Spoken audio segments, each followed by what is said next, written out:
Welcome back to another episode of Paranormal the New Normal.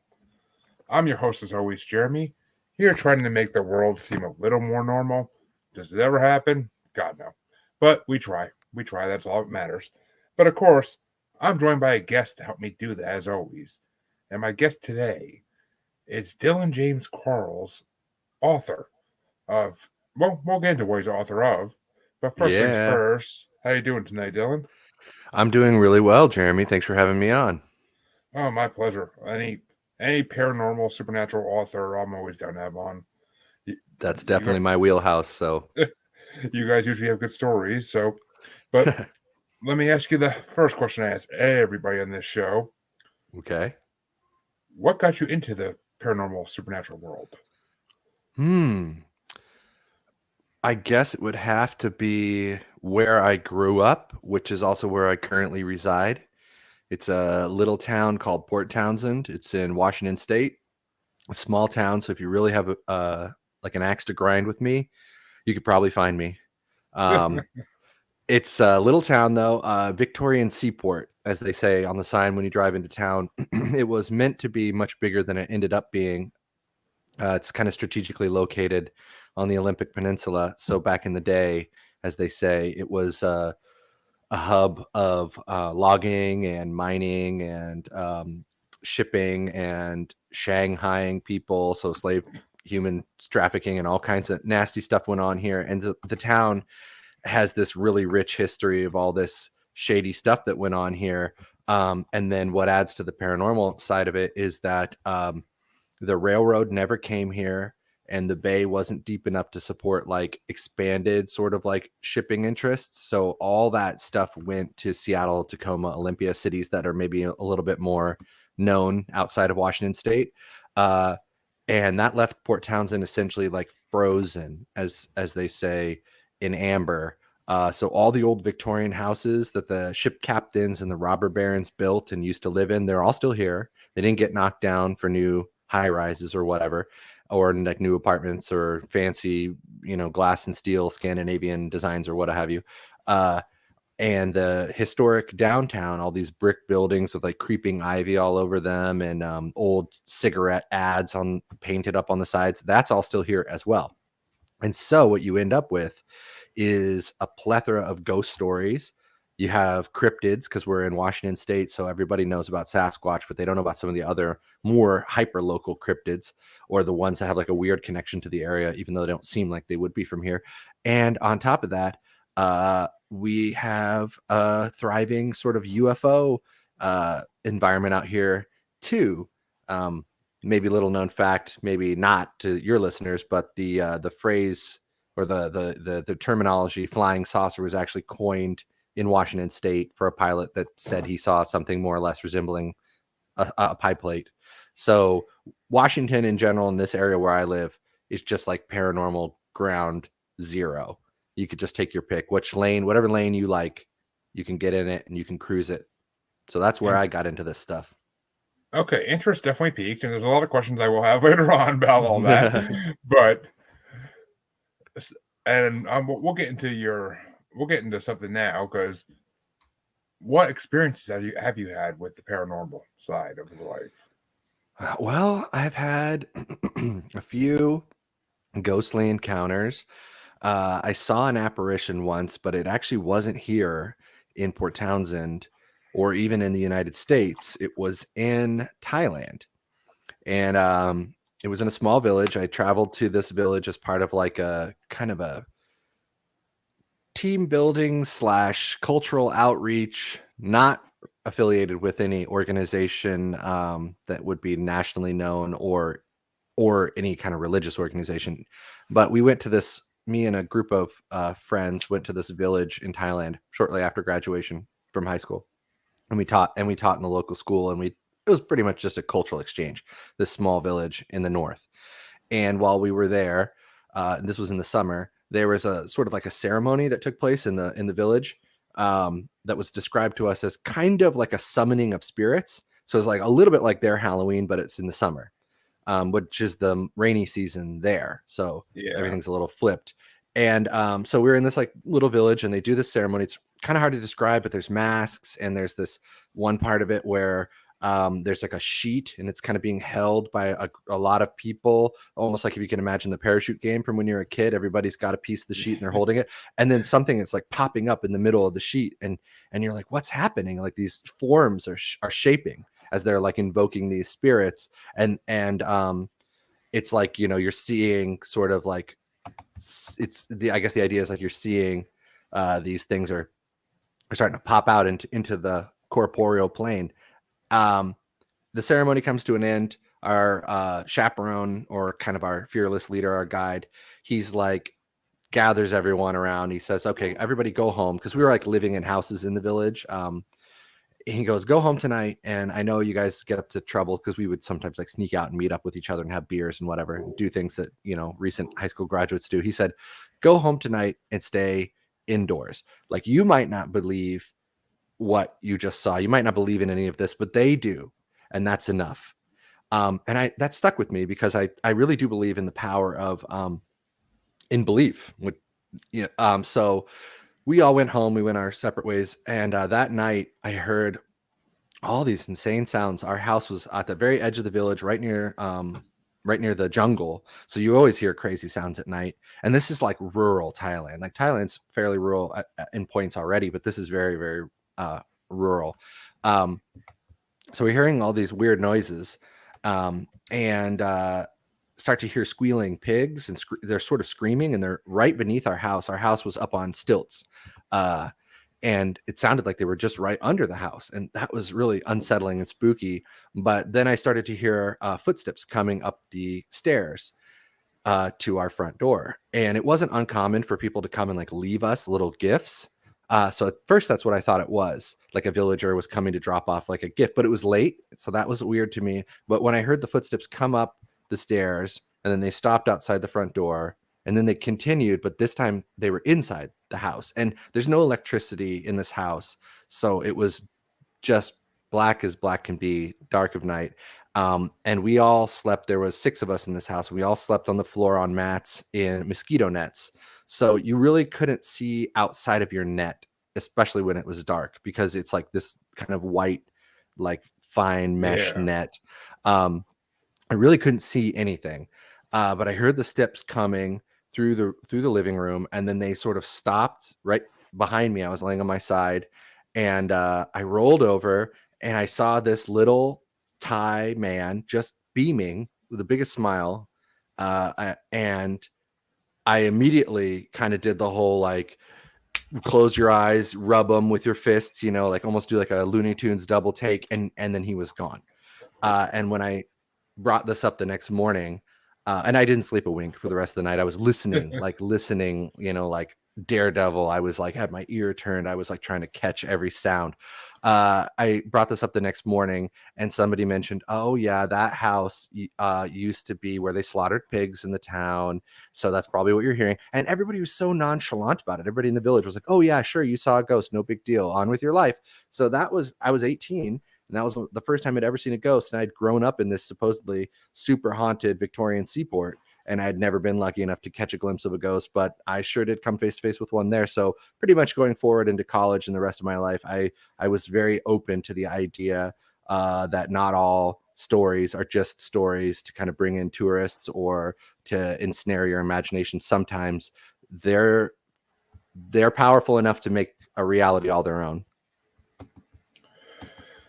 Wow. I mean, that's one of those stories that people can't deny. Like, there's no way you could, like, yeah, they could say, oh, it might have just been a real man that creeped in the house, but no, yeah, but how did he get in the house without opening the front door? That's what I always say when people ask me that. You know, because I've told that story to skeptics too, and they've kind of been like, okay, you know, because they don't, you know, skeptics are useful and necessary, and I am pro skepticism to a point, though. Yeah, I mean, there's being a skeptic, and there's just being a dick. That's the way I put it. That's the way I always put it. But yeah, I like that. I actually have that tattooed on my chest. Nobody out there in listener land can see that, but if you're watching, you can see. And Michael, thank you for stopping by, buddy. I'm sure we will have a good show. But I want to touch on another thing that you kind of touched on, because you live in the Olympic Peninsula. Mm-hmm. And I've had Mark Matsky of Small Town Monsters on here before, and Okay. he talked about when they went to the Olympic project doing their Sasquatch research, and Sure. of course, Washington is known by all paranormal enthusiasts as a Bigfoot Yeah. Sasquatch hotspot. Yeah. So, have you ever had any experiences with any part of Sasquatch, whether it be like Okay. footprints or anything? I've got a Sasquatch story. It's a little bit of a Ooh, 1 degree of separation, but it also so I worked with a woman who I won't name. Just kidding, Holly. You're out there somewhere. I know you are. Anyway, she I worked with her. She lived a little further out the peninsula from where I am, in the direction of Port Angeles and Forks. People will know Forks if you've paid attention to Twilight movies. Um, which if you haven't, don't bother, just live your life. But so thank she you. lived she lived out even further than where I am, which where I am is fairly remote. Where she is even more so, and is way it's like her property was up this hill on a little mountain out there on a road called Chicken Coop Road, which I always love the name of that. But her property butted right up against DNR lands, which are just endless, massive. If you look at my area where I live, there's like little dots of populated spaces. Like the town I live in is like 10,000 people, so they're not that populated. But then right, just dominating most of the Olympic Peninsula is either national parks or DNR lands. So it's very, very undeveloped. Isn't even begin to touch what it really is. It's just the way it's always been. You know what I mean? It's like timeless. Um, Untamed. Untamed. It's part of its allure to a lot of people. So her property butted right up against that. Anyway, was walking her property. She said she learned I was into this shit, and she said she saw something out of the corner of her eye moving, and she turned, and then boom, there it was. You know, not a bear, which are out here, but not grizzlies, black bears, and they're not that tall. I mean, they stand up and they're tall, but they're not like 10 feet tall. As she described, this thing was enormous. It stank. You know, we're ticking the boxes that people know about. So she said, do you and your wife want to come Sasquatch hunting out at my property? And we were like, fuck yeah, we do. Because my wife is like even more pro Sasquatch than I am. So we went out there and we all proceeded to do what professional Sasquatch hunters should not do, which is to get roaringly drunk and stumble around in the woods. At one point I realized, like, if we actually do come across Sasquatch, like, now no one's going to believe me, like, because I have wine lips, you know what I mean? I'm going to be like trying to tell the news what I saw, and I'm going to get like memed over here. So that's like my Sasquatch stories. Like, she saw Sasquatch. We went to her property. She showed us the area. You know, there was no footprints, and she didn't think to do that because she's not really that into stuff. For her, this was like a life-changing experience. This was like time to put up cameras around the outside of the house because there's like enormous bipedal men who are covered in hair who live in the woods around me. So it's for her, it was a game changer. For me, it was a really fun night of drinking way too much wine in the woods. So that's my Sasquatch story. Hopefully I'll have another here one of these days. Well, I mean, looking for Sasquatch is always part drinking, in my opinion. Because I think that goes with, like, before you can get your Sasquatch hunting badge and gun, it's like, what's your blood alcohol level? Oh no, that's too low. That's too low. Come back after you've had some moonshine. I mean, me personally, I don't like being in the woods unless I'm drinking because I just see it as a waste of time. But that's me personally. People who like to go in the woods, more power to you. I'm in the woods and I'm drinking right now. Well, there you freaking go. But I would be drinking right now, but I kind of fell backwards last night in the bathroom and cracked my head open a little. So, yay. Oof. Yeah, fun night. Can't say that ever happened before, but kind of killed the urge to drink tonight. That's for damn sure. But you also mentioned that you have some lesser known cryptids around you, and I'm kind of curious to see what you mean because I could see a few options, but I'm going to let you kind of tell me what you think All right. they are. Okay. So we have the Sasquatch, which is the well-known cryptid out here. Of course. But the Olympic Peninsula is surrounded on three sides by water. For your listeners that don't know what peninsulas are, that's what they are. And with the water comes all number of strange creatures that have either not been categorized by science, are mythical, maybe said to not be real at all, and yet their legend endures. So we have a few cryptids out here that fit that bill. My favorite, and was the inspiration for one of my more recent horror stories, was the Silky, which for your listeners that don't know, it's the shape-shifting sort of mermaid of Celtic lore, which is a seal that can shed its skin or shapeshift into a human. And when they are on land, they have to sort of stash their skin. This is like the rumor, or this is the lore. And and they have to hide their skin, and if you can find it, you can trap them in human form, and you can make them your slave, or you can make them your, you can get a wish, or whatever the myth may be that you've grown up with. I think the reason that the Silky myth found roots here is because of the fact that at one point Port Townsend was really a bustling hub of trade and commerce, especially with the British Empire. So we had a lot of people of Celtic descent that were passing through the area and settling here. A little known factoid about the area, which will be appearing in one of my other horror short stories, is that the British and the US jockeyed for control of the San Juan Islands, which are just like 30 nautical miles north of me right now, for a long time. And they almost came to, it's called the Pig War. They almost came to open an armed conflict over it. But that's just to highlight that a lot of people of Celtic descent were in the area. So they sort of brought their mythical creatures with them. Yeah. Well, you could say they brought their beliefs, or you could say, as I posit in my story, that they brought their beliefs and they brought a few people who also happened to be Silkies with them. And these people decided for one reason or another that living among the men wasn't worth it, and it was better to return to the sea. And as a sailor, which I am a little, I dabble. I grew up on a sailboat. My folks still own one. So when you're in a boat family, even if you don't own a boat, you're doing boat stuff all the time.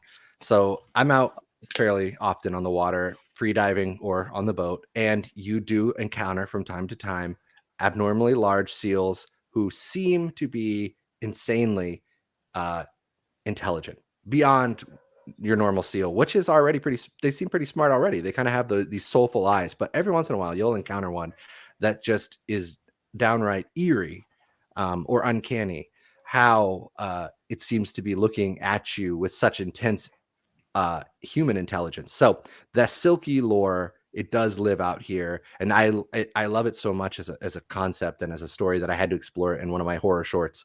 And like, I gotta say, it's one of my favorite lesser known cryptids of the area. Another one that I hope to some. Before you go on to the next one, it's funny because Selkies, were one of the first cryptids I ever learned about. Oh yeah, I read a book about them in, I think it was 6th grade. I read a book, I believe it was an Irish book or an English book, but it basically was about a Selkie that it comes on and sheds its skin and becomes a woman, and it makes the stories about a little girl and her brother's falling in love with the Selkie, and she's trying to prove it, but no one believes her because it's like a kid crying Bigfoot in America. So, sure.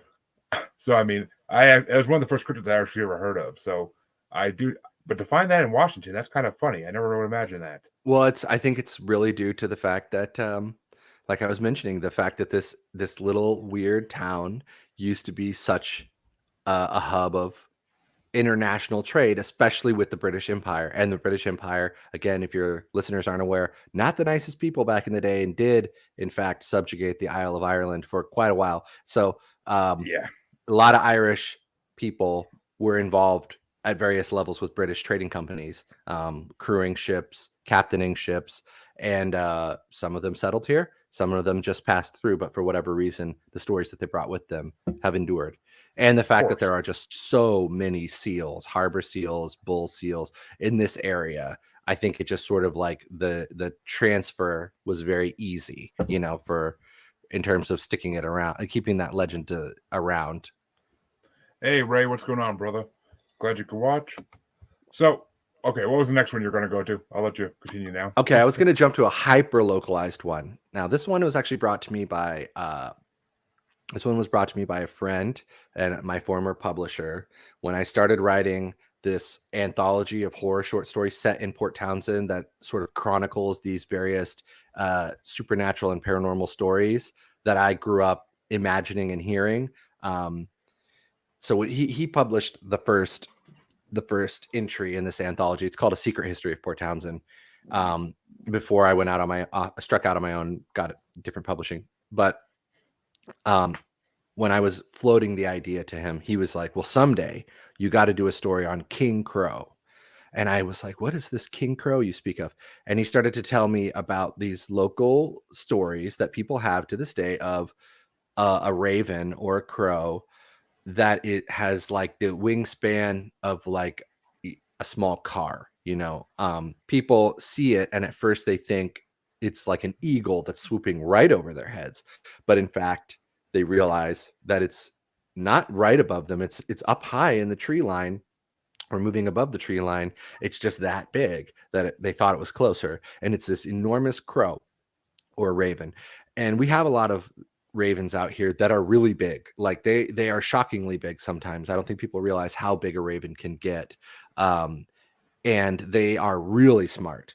And they have a whole host of interesting sounds they make to communicate with each other. And they're not just ka-ka, ka-ka. They're doing all, it's like impossible to mimic the sort of creepy sounds they can make. So sometimes you're in the woods alone and you'll hear these like really bizarre noises, these clicks and pops and yips and chitters, and it's a raven somewhere, and it's watching you, and it's kind of letting you know, like, I see you. So the myth out here is that there are a few ravens, or one that's called the King Crow, and it's like enormous. It's like big enough to like take a man and fly away with them. So I was telling my wife that my former publisher had mentioned this myth to me, and I was like, yeah, it sounds cool, but I don't know exactly how I turn it into a story. I got to think about it. And this is me percolating, and she goes, oh, I've seen it. And I'm like, stop the presses here. And she starts to relay to me this story, and she didn't know it was a local myth. So when she saw this enormous crow fly over her car as she was driving out one of the country roads here, because there's also farmland that bands the area where I am. We're on the seaport part of the land, but all around us is farmland and then forests and then mountains. So she was driving out through one of these country roads, and this crow, she said it was as big as her car. That's why I used that reference earlier. Swooped over the road and up into the trees, and she was totally floored by what she'd seen, but didn't know that there was an existing local like legend around it. So she sort of just like almost kept it to herself. It's almost like one of those things where once a doctor tells you what your illness is, you feel better about talking about it. But when you don't know what it is that's making you sick, kind of deal, you just keep it to yourself. So it's like she sort of was like, I know, she's like, I saw the King Crow. To me, that was like, okay, now I need to do more investigations. And I have put out the feelers. I talked to my old publisher, and I've talked to some others in the area where it was seen, where my wife said she saw it, and it seems to be in that area. And it's a totally weird, very mystical area, I have to say. It doesn't look like America. It honestly looks like Ireland. I've been to Ireland. It looks a lot like Ireland, out in these rolling farmlands with these pockets of woods that are ancient, just like totally untouched and timeless. So a few people out there have kind of started pointing me in the direction. Get this, it's mile marker 66. So that's kind of weird, right? Like we're one off. So somewhere out around there on this road that runs out to the farmland is where a lot of the sightings seem to be like localized. So when I finish with the short story I'm currently working on for Secret History of Port Townsend, I'm thinking probably not the next installation, because I have to return to witchcraft lore, but the one after, I'm going to dive back into cryptid land, and I'm going to find out about what I can about King Crow, and sort of like see if I can bring King Crow to a national stage, because I think it's kind of a neat idea. It is a neat idea, and I mean, but giant birds are not, of course, unheard of in the paranormal world. I mean, they're not, right? Which is why you being that close to the Southwest, it makes me think of it. Maybe it's a version of a Thunderbird. Right. Well, there's a Tlingit, which is a tribe from British Columbia, which is so close to where I am right now, British Columbia, Canada, that when I go walking on North Beach, my cell phone will shoot me a text from T-Mobile letting me know I'm now in Canada. So they have the Tlingit have the legend of the Caloose, which is a giant, not eagle, but giant bird. So, and it's not an eagle, which we have those in spades out here. So it's interesting that even the local native tribes have myths of humongous, sort of supernatural birds. So I don't know if King Crow falls into that because I haven't seen it, but you know, you could imagine, because the Caloose is usually described as being way more colorful, but like a crow's feathers have that oily quality. So you could imagine if the light hit a crow right, it might have like this gasoline sheen that could appear as more colorful than if it was in shadow, like when my wife saw it swooping through the trees over the road. Yeah, I mean, it reminds me of Thunderbirds, which Thunderbirds to me, my theory on them has always been that they are, at least in the Southwest, pterodactyls because of the cave systems out west. And I thought you were gonna say a UFO. No, I think I can believe that. I can believe that there are big birds that somehow survived extinction from the prehistoric age, or they just have always been there and we just didn't know about it. And like people might have seen them, but they might not think anything of it when they were settling the West. It might have just been a new creature to them. Well, when you go out on it, have you ever been out to the Navajo reservation? It's no, huge. It's unbelievably big. Like we used to go a lot as a family, and there is no question in my mind that there are corners of the reservation where human beings have never set foot. You know, I'm sure, and I mean, there's a lot of still unexplored land out there on the West Coast, especially because it's the newest coast, and a lot of it's desert, a lot of it's just woods, places people are not going to go to explore unless they have a reason to. So yeah, West Coast, best coast. Debatable, but no, the only place out west I've ever been is Vegas, and we didn't really leave the city. So I wouldn't call that quite the West. That's getting out there. That's Westy. It's Westish. It was a vacation spot as a teenager, and I wasn't complaining. Yeah, right. Let's see. I'm trying to think. Is there any more cryptids? Oh yeah, night crawlers. I had somebody tell me about night crawlers out here once. They said they saw a night. The Fresno night crawlers. Yeah. Yeah. So somebody out here. They told me as a kid. Actually, similar area where my wife was driving was where this person claimed to have looked out their car window at night and seen a giant pair of pants walking across a field, as they described it. And that stuck in my mind because I mean, it's like so bizarre. It almost has to be true. You know, they didn't say anything fantastic. Actually, though, I have heard in that same area, it's a really like I said, it's a very mystical area. I have also heard people speak of seeing a giant in that area too, but those reports are unconfirmed. But I'm so fascinated with that idea. I love the idea of giants. So and we all know that there's a rich history in the paranormal world of giants and like what they might hint at and all that jazz. So, and I could totally believe that if they were anywhere to hide, it would be out in those woods. Because I mean, like I said, it's like farmland, foothills, and then national park mountains where it's like pretty fucking rugged. But the night crawler stuck in my mind because it was just like so bizarre to hear as a kid. And then years and years later, as I started to get into paranormal stuff, I learned that they are actually a thing. And that just kind of like blew my lid. So apparently we have night crawlers here as well. I've only ever gotten one report of those though. I mean, night crawlers are one of those lesser known. I mean, they're known because of people spraying them. Yeah. But I mean, I don't know. I just feel like I honestly don't know what that could be. I mean, if it's a ghostly type thing where it's an apparition and it's just like the bottom half of a. Yeah. It's so weird, isn't it? I mean, it's like it is. It's just legs. You're just seeing a giant pair of legs walking around. It's like, what is that? Then again, I've heard stories too in big cities where people have seen like something running beside their car, and it's just like they say it's a ghost, but it's just the legs, and like they just see the legs running. Like I think the one caller on one of my favorite podcasts. They said it looked like a pair of jeans running down the road in legs. That's what this woman described it. It was a pair of pants, she said. She didn't say it was legs. It wasn't like knobbly knees and hairy calves and big floppy feet. It was a pair of pants walking across a field. And when you see footage of night crawlers, that's what it looks like. It looks like almost like one of those. It looks like almost like a wacky wailing inflatable arm tube man kind of situation. These big tubey pants walking along. So I don't know. I don't want to go off into the woods about night crawlers, although I would like to maybe someday go into the woods looking for a night crawler. But it's around the same area where people have said they've seen a giant. So I don't know how much I want to fuck around and find out, to be honest. Because I think night crawlers sometimes have kind of a negative connotation, like they're oftentimes around where there are like dead bodies or something like that.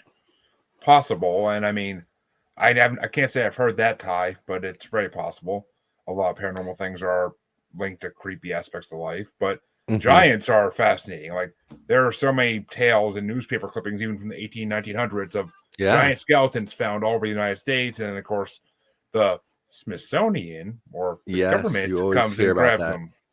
Yeah, so they tamp down on it. Just like the I'm gonna get it wrong, so I won't even attempt it, but just like the fascinating story about the prospector, I believe, that was traveling down the Colorado River through the Grand Canyon and saw a cave high up on the canyon wall and put in his boat and then scrabbled up this cliff to the cave and went in and found this massive cave network that was full of all these incredible artifacts and Egyptian sarcophagi and treasure and all kinds of sort of gray alien looking mummies, and then he went and told people what he found, and then the Smithsonian came and supposedly gathered all of it up, and that was that. But that story's always stuck out. It's sort of like, isn't it like Mount Shasta, like the Smithsonian, I'm using air quotes again, was sort of supposed to be kind of involved, whereas like the Men in Black in that situation too, right? Like they always show up and then all evidence disappears. Well, I mean, they're the same thing basically, but I mean, the Men in Black are known nowadays as khaki men because they want to look like the basic human male, and human males don't go around wearing suits anymore like they used to. So now it's easier to dress like a dad in his 40s and just wear a Bermuda shirt and khaki shorts, and that way you blend in. So, except for like the reports that they're like hairless and really creepy. Yeah, I don't know.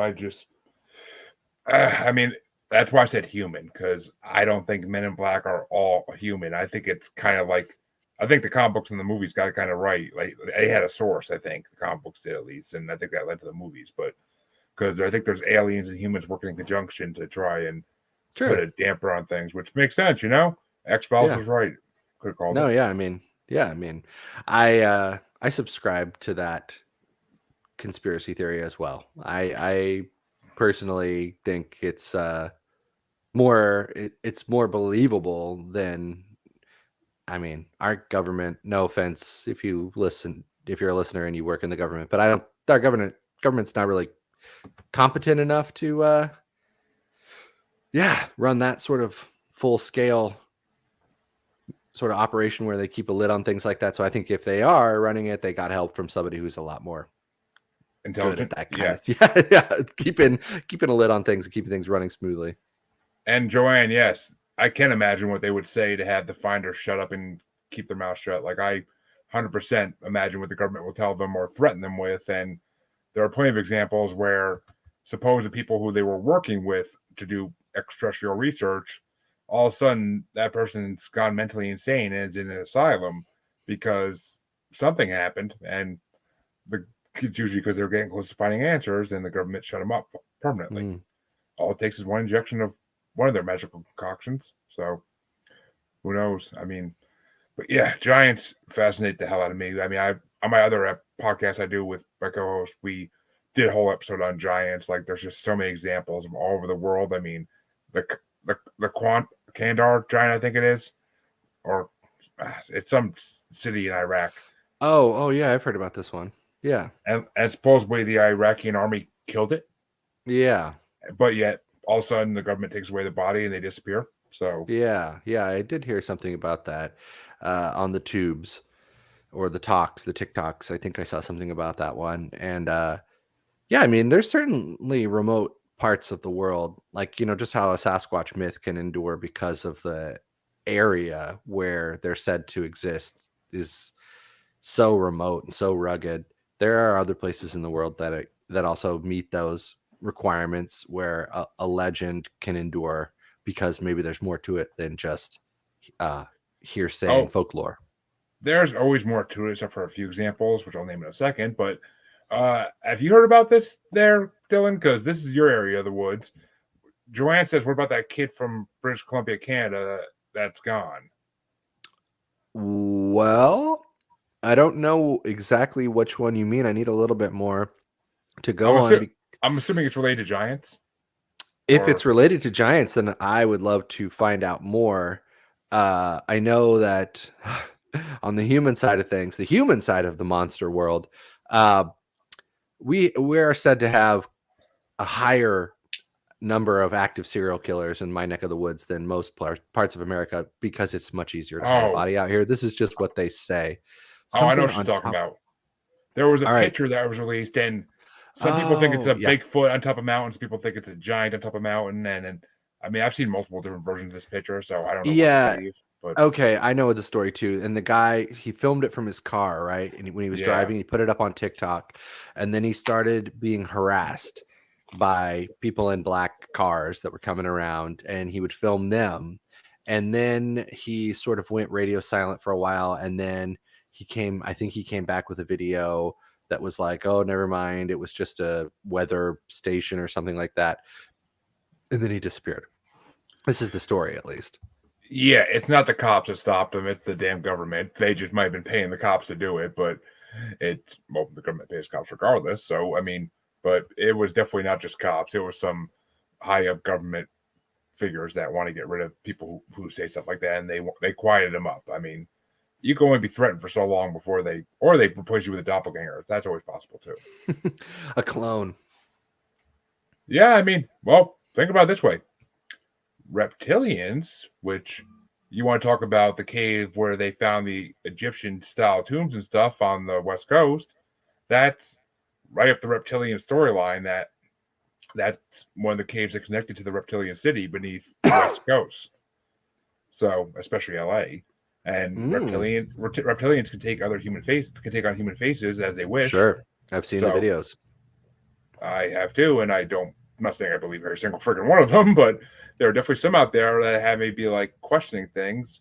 There was some news anchor, I forget which one it was, but they did like a slow mo of him do it on camera, and he like if you slow it down and as he paused the right point, you could see his eyes look reptilian like, Yeah, but he's up like glit. this It's instead of like like there's a that. little glitch, and you can see it looks like his eyes blink the wrong way, like sideways, kind of. It's a glitch in the matrix kind of, but it's just I don't know. I do a lot of marketing on TikTok. I make a lot of videos for books. And I am in Washington State, the Olympic Peninsula, Joanne. Joanne asked, where am I at?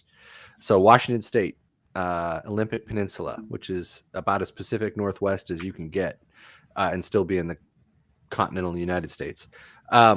Anyway, so I do a lot of TikTok. I make a lot of videos for my books on TikTok.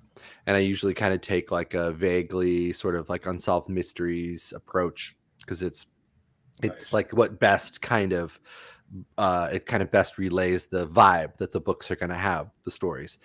And I have one story that's about these two guys and they get lost in the underground tunnels and chambers which exist here in my town in Port Townsend because the military came here in the late 1800s, early 19s, and they built a huge military fortification called Fort Worden. It was part of a triangle of bases that they made on Port Townsend and then a couple of adjacent islands across the water. The idea was that no ship or submarine could enter into the Puget Sound without being in direct, coming under direct fire from at least two of these bases. So Port Townsend's one, where one of them is Fort Worden. and they dug hundreds and hundreds of miles of tunnels and bunkers, and they built all these crazy bunkers that are up in the hills. And now it's a state park. It's called Fort Worden State Park. I highly recommend that you check it out if you're ever in the area, or that you make a trip here if you're not in the area, just to see it, because it is truly a wonder. It's basically a ruined city in the woods that was built by the military, all concrete.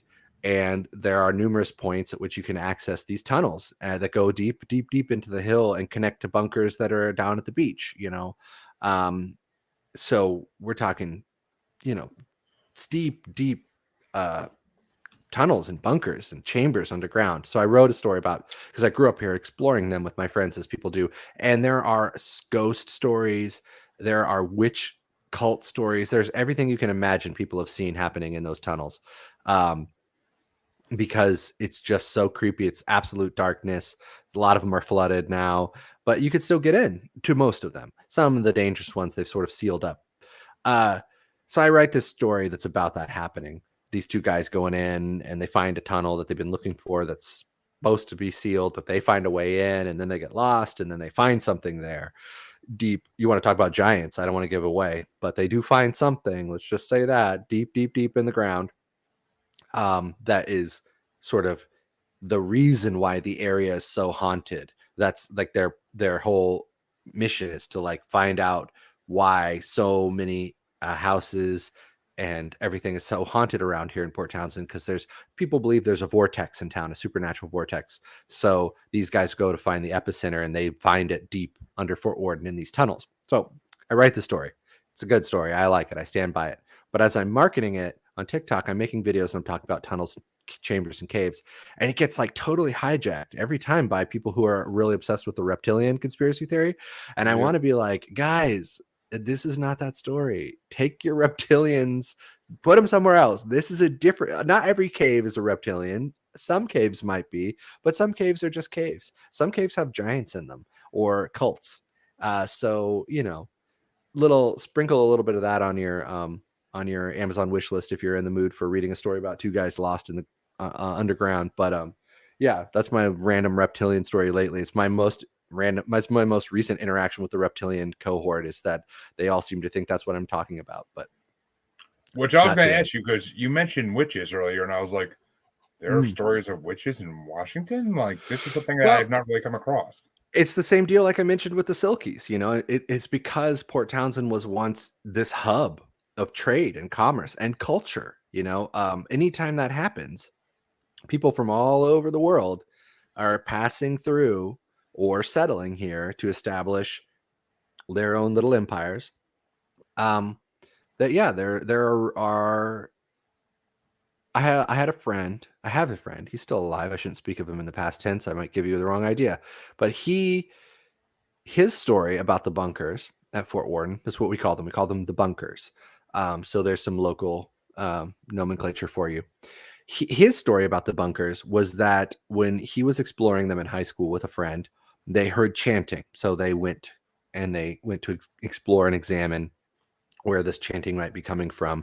And they came upon what they could only describe as a group of hooded figures deep in one of these chambers, which were built by the military. So they're not like Gothic. If you can imagine, the architecture is fairly brutalist, efficient. But they were there. Maybe it's because they were drawn by some of the energies that are in the area, which there certainly are energies here in this area. Like, I really cannot understate that. Like, this is a very haunted area. And the reason that I start my secret history series with the story of the two guys trying to find the epicenter of the vortex is because I needed to immediately set the record straight that I think there is a reason why this area in particular has such an intense draw on people who are hoping to either tap into that energy or just experience it on some level. So his story was that he and his friend came upon a group of hooded figures performing some kind of ritual deep, deep in the tunnels under Fort Worden. And of course, they turned tail and they shagged ass out of there because they didn't want to end up on the cutting block. You know what I mean?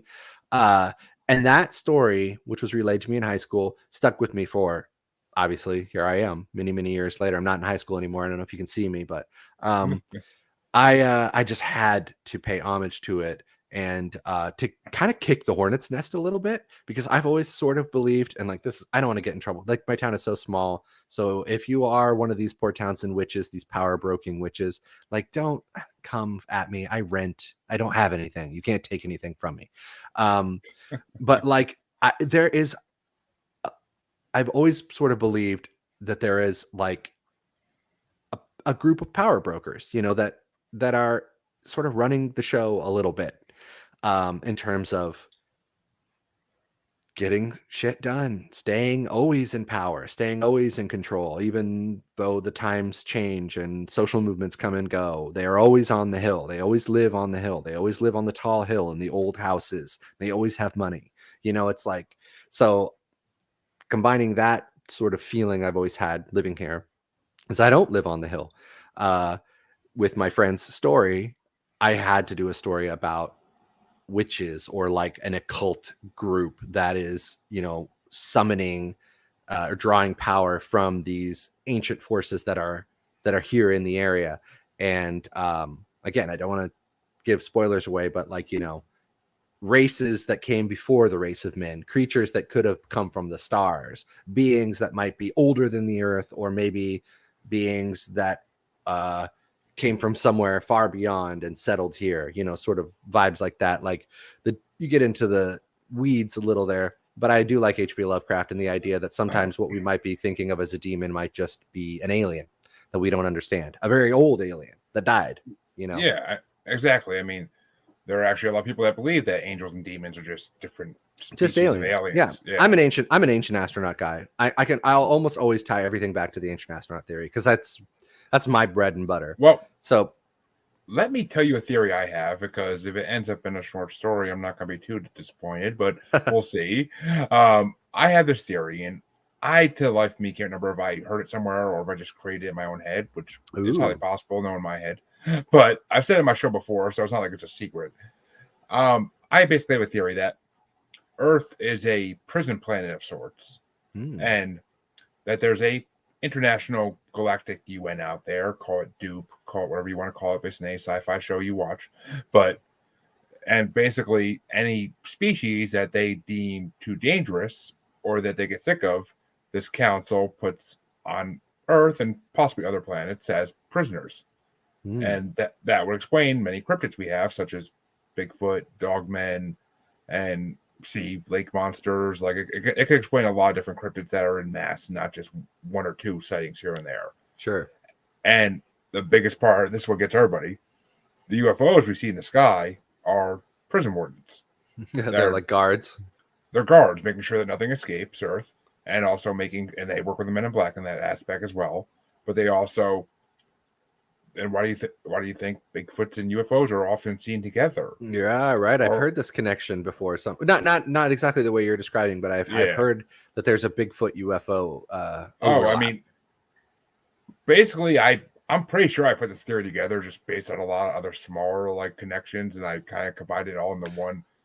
But here's the kicker: what if humans are just prisoners from another planet? You mean like we came from somewhere else too? Yep. I mean, there's that this isn't really related, but I've seen it in recent years, so I like to bring it up when I tell the theory. There's that meme on Facebook.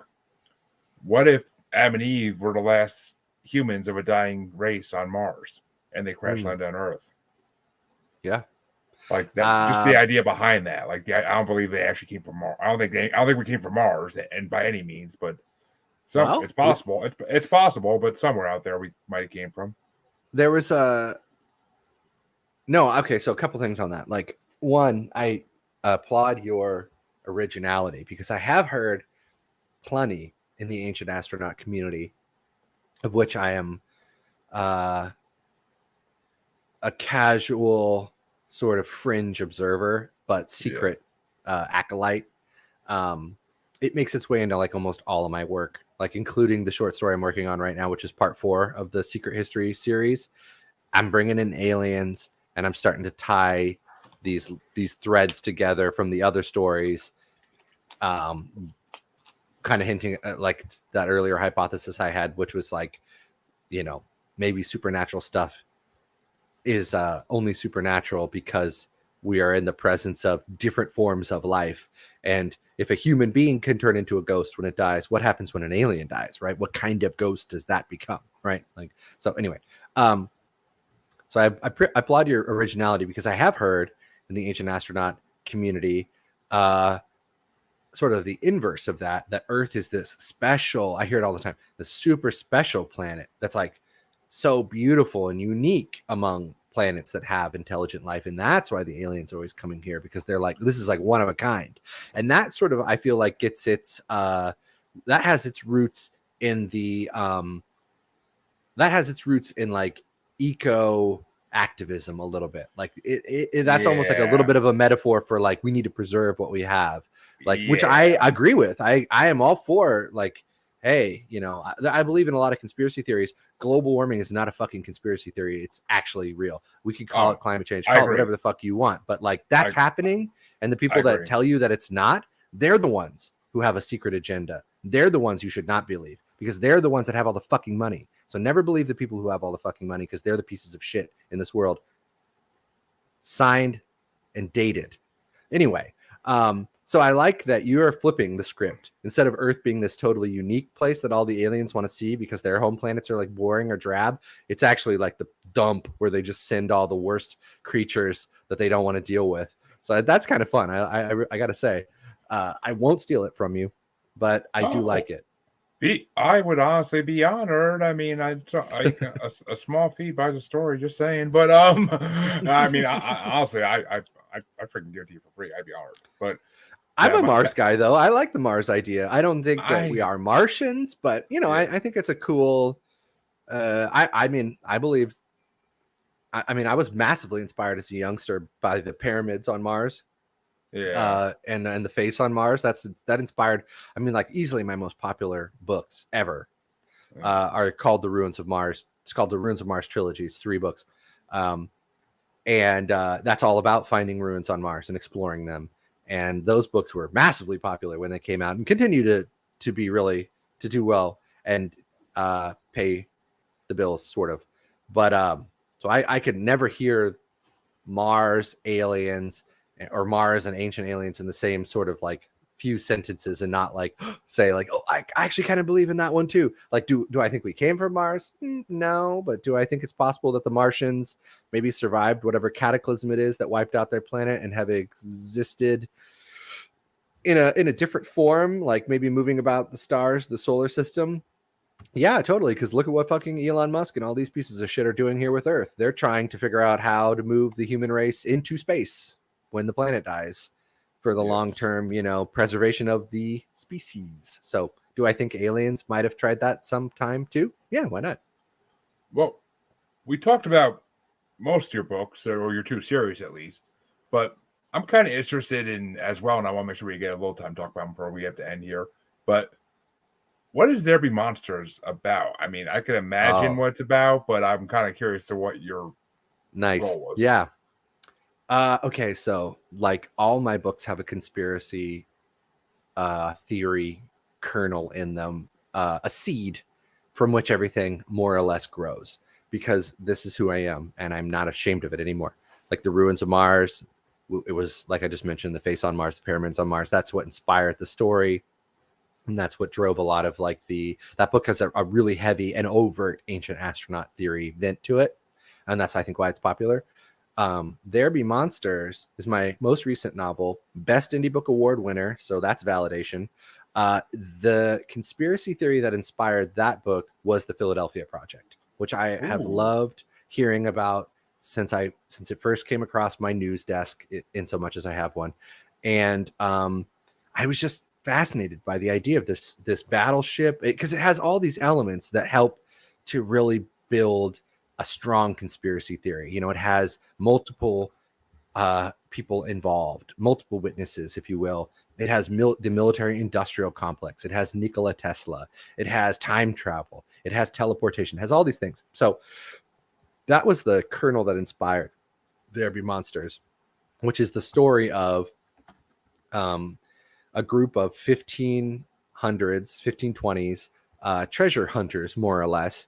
This ragtag team of interesting characters who set off to find an island that they have heard about that's in the New World. And I won't go into the minutia, but there's interesting things that help move them towards this island that they have its location. And the island supposedly has the ruins of a lost city on it.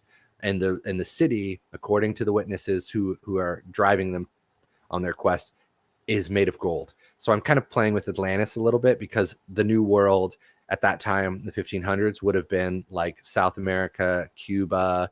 We're getting into the Bermuda Triangle area a little bit, right? So they set off to find this maybe mythical island.